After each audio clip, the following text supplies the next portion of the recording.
Hello and welcome to Introduction to Psychology, where you are going to learn a lot of the basics in this field. In this chapter, again, we just kind of skim over things, so I am going to try my hardest to make this interesting and not boring. So let's just kind of dive in. It always takes a little tricky, always getting the first slide to go. All right, so in the psych text at the very beginning, you're going to have a little story that kind of is the theme for the chapter, and it's going to run through it. It's what I call a vignette.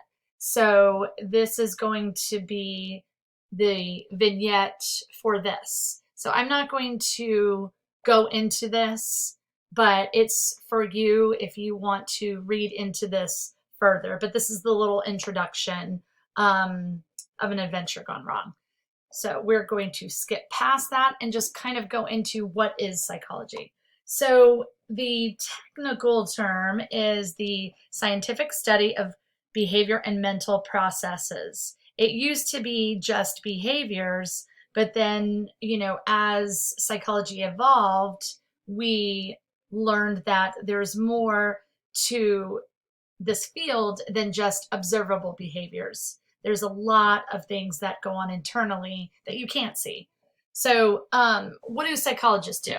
So psychologist, it's such a broad term because psychologists work in a large arena. It is not just one that some people typically assume that you sit on a couch and tell all your problems. I mean, that there's a lot of truth to that, but psychologists do many other things. There are a variety of subfields, as you will get to know as we go further into this. But psychologists also study behavior and mental processes. So the professional organizations attached to this field that it's very good to get into is the APA, which is the American Psychological Association, and the Association for Psychological Science. For me, the major one is APA. That's the biggest one in this field. So if you look on this slide, you're going to see all of the fields. You've got areas of specialization and then where psychologists actually work. So if you look at the left-hand side, there are so many things that a person majoring in this field can do. So you're looking at biological careers, developmental, school, education, social personality, cognitive health, forensic, industrial, organizational. And as we go further into this, I just touch on these areas. But if you find that, I really would love to get into social psychology, then you could take an entire semester on that class.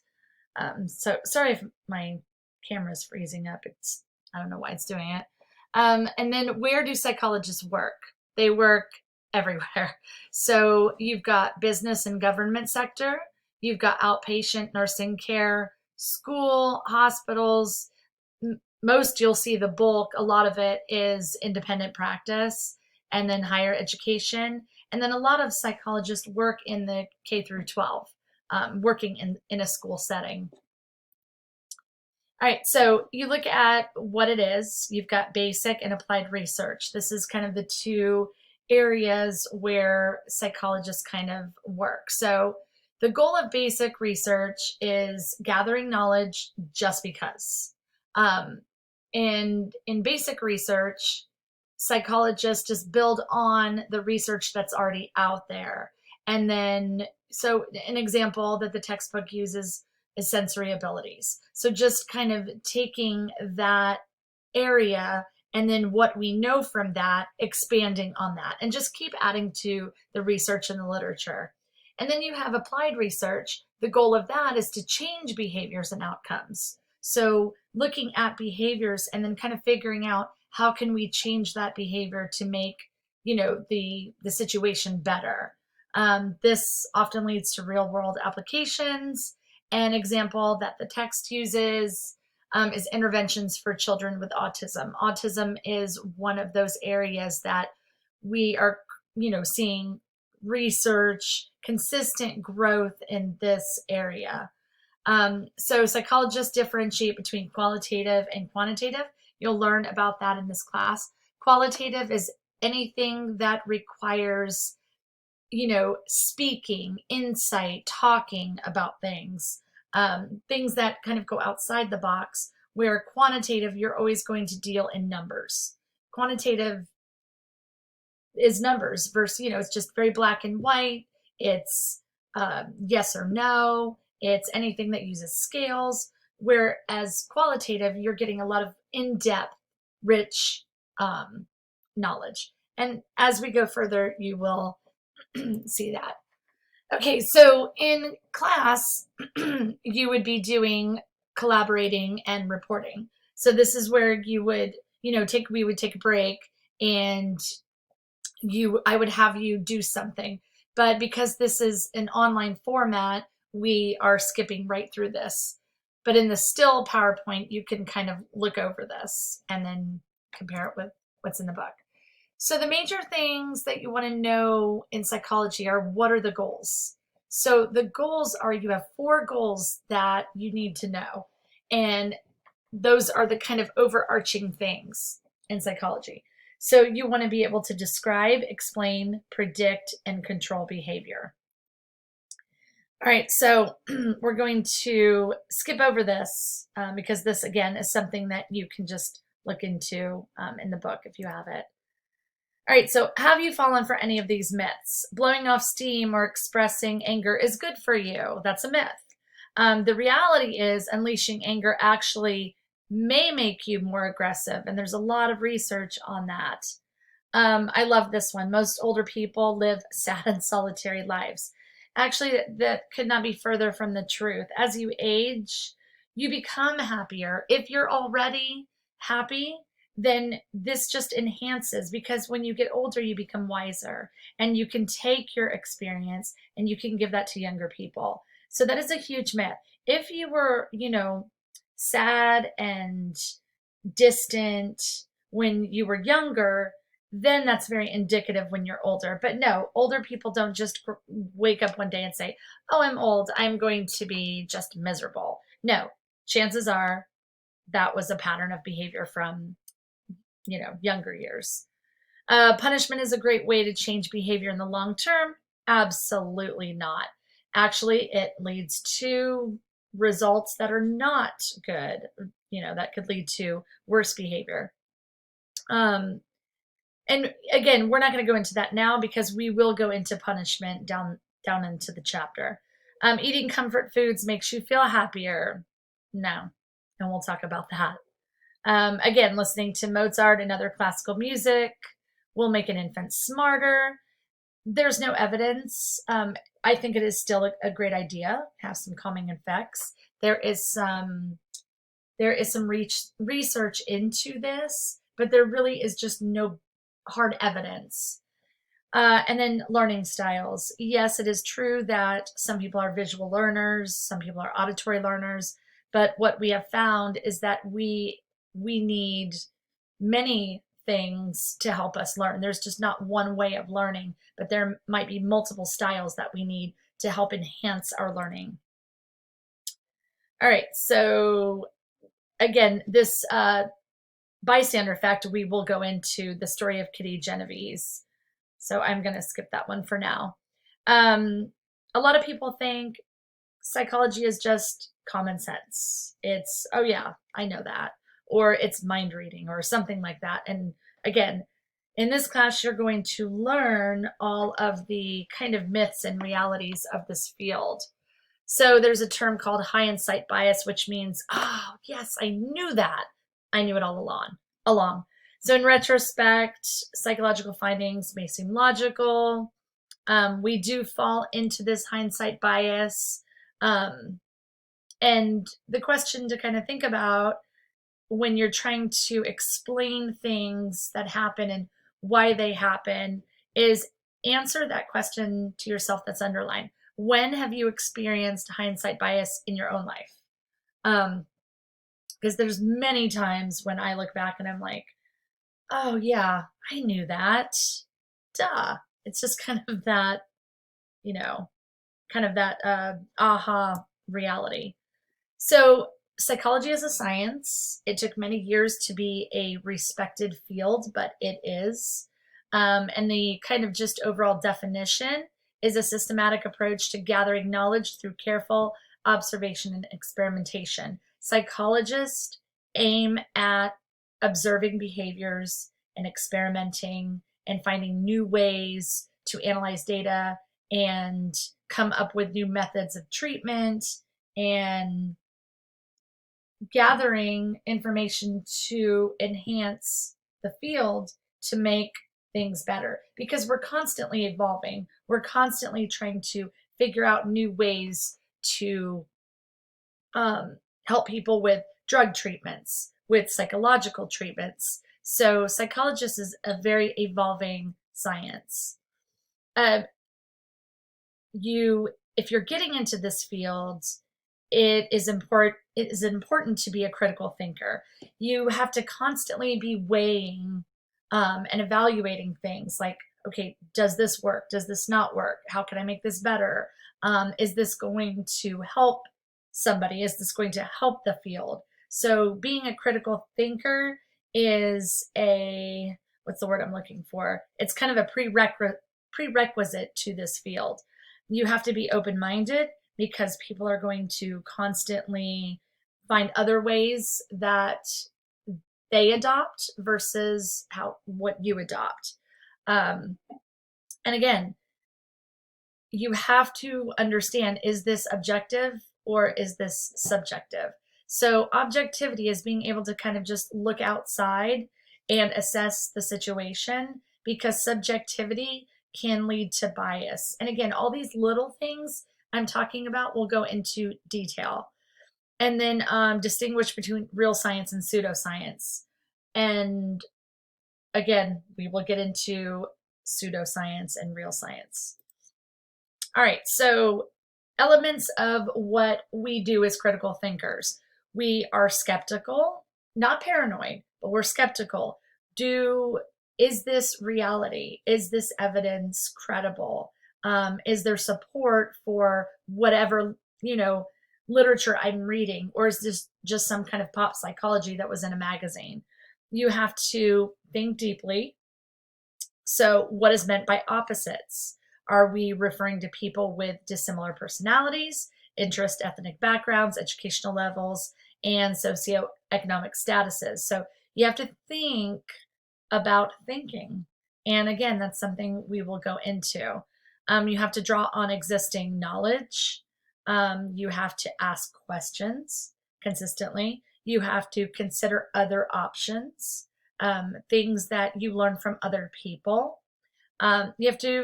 What I feel is really important is reflecting on your own reactions and experiences. So being able to look at other people that are not the same as you, and especially the climate of 2020, 2021, our climate has been exploding and consistently changing.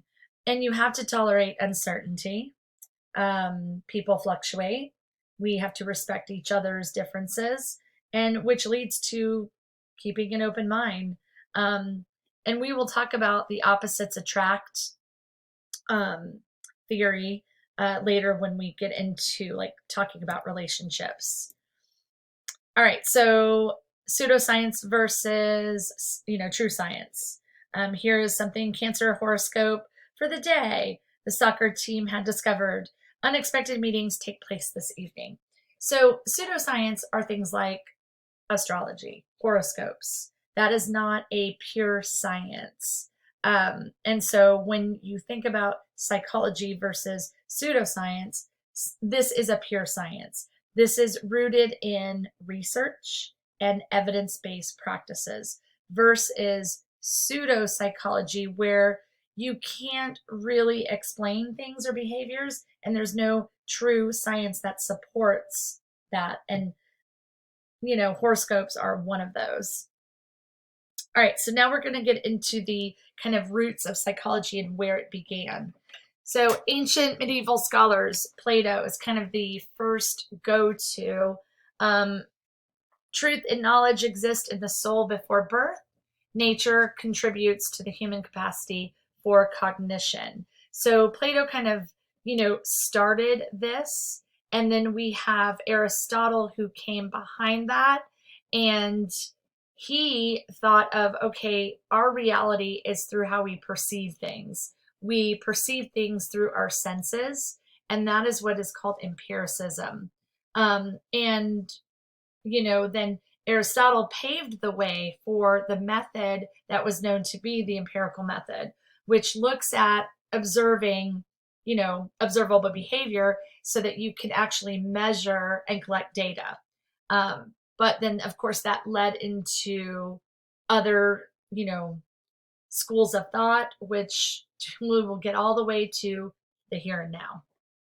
And what you will also need to know is this is what led to the nature nurture debate, which that is the most important thing. That is the most important debate in psychology, is the nature nurture debate.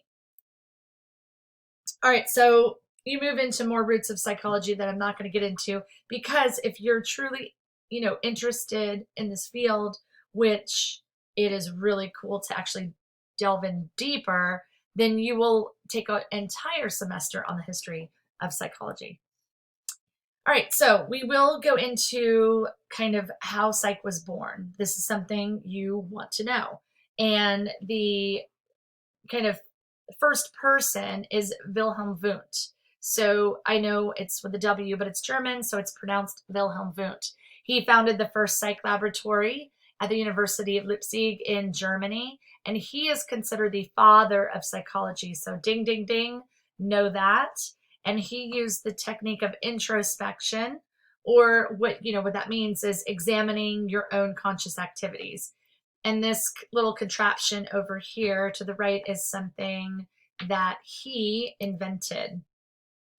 All right, then we look at structuralism versus functionalism. We focus more on functionalism. Structuralism kind of went away, but of course it kind of led into functionalism. So Edward Titchener is kind of credited for that, that kind of school of thought, looking at the structures to understand the elements of the mind. We know now that there's way more to that. So William James is kind of one we focus on more. And he looked at functions of the mind, how people were feeling and how their behaviors helped, people adapt to the environment. So he was the first one to offer psychology classes at Harvard University. So he's going to be one that you want to focus on too. And then your women of psychology, these are women that kind of like broke that barrier. You have Mary Calkins. She was denied a PhD from Harvard, but she established her own lab. So go her. And she became the very first female president of the APA. Then you have Margaret Washburn. She was the actual first one to earn a psych degree, a PhD. And then Mamie Clark was the first Black female woman to earn a PhD, but she was denied faculty position because of her gender. And then she focused her career on prejudice and discrimination on childhood development.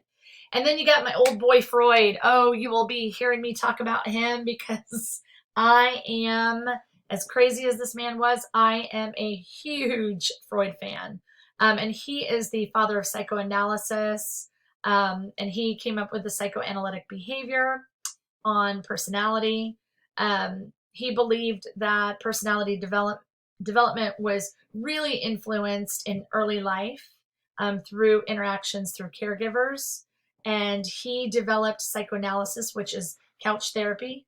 Not couch therapy, talk therapy. But you think of, couch therapy, someone lying on the couch. That's Freud based. And then the Freudian problem is that his theories were not based in science. So there was no support for his theory, but they kept Freud around in the psych textbooks, and every realms of psychology because he had a lot to offer. It's just his cuckoo bird ideas that kind of we go away from. So you're going to learn a lot about Freud when we get to personality. You're also going to learn about Pavlov, Watson, and Skinner.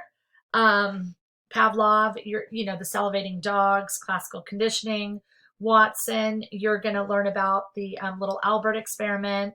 And then B.F. Skinner also was the kind of guru in operant conditioning. So we'll talk about that as we get in further. And then also when we jump into humanistic psychology, you're going to learn a lot about Carl Rogers and Abraham Maslow. And then we're going to talk a lot about the cognitive revolution and talk about a little bit about George Miller. More, we're going to talk about Aaron Beck because he was the father of cognitive behavioral theory.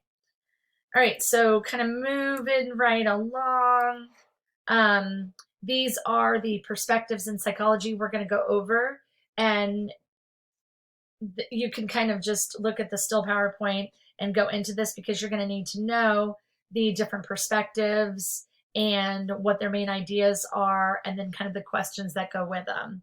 So you're going to have your psychoanalytic, behavioral, humanistic, cognitive, evolutionary, biological, sociocultural, and then biopsychosocial, which again, I will go through each of those. All right, so I'm going to skip on through. This is something that you can look into in the book about good study strategies. What are kind of what an effective tool in helping you study. All right, so again, when you're kind of guiding through the text, if you're using the text, you're going to look at different themes. Again, the biggest thing, nature, nurture. We're going to talk about culture and how psychology shapes that, and how psychology shapes culture and how culture shapes psychology. We're going to look at gender. We're going to look at positive psychology. And that's kind of I don't want to say it's an up and coming because it's been around, but it's kind of more exploding now because with positive psychology, we look at, what's going well. Okay, so there's, negativity or things going on. So how do we kind of focus on the positive attributes and not really focusing on the kind of negative areas? It's probably one of my favorite classes. So I will talk more about that as we, get into it. All right, move it. So again, touching again on positive psych, you are looking at, again, what's going well. So right there it says approach that focuses on human flourishing. So instead of looking at the sadness, the negativity, we look at happiness levels. We look at creativity, anything that will enhance your life versus focusing on what hasn't worked. So that big area here right at the bottom, each chapter you're going to notice highlights people that focus on the optimistic approach. So the text kind of focuses on areas of optimism, and that's what kind of the vignettes, you'll notice that common theme when you see these vignettes. So that is kind of that's it for this chapter. It's just a brief overview. So again, go through it. There's nothing major over this chapter, but as we move on, we'll dig deeper into psychological research, and hopefully through this process, you may say, you know what, I'm really interested in social psychology, or I'm really interested in personality theory. And then, you might find your passion in this.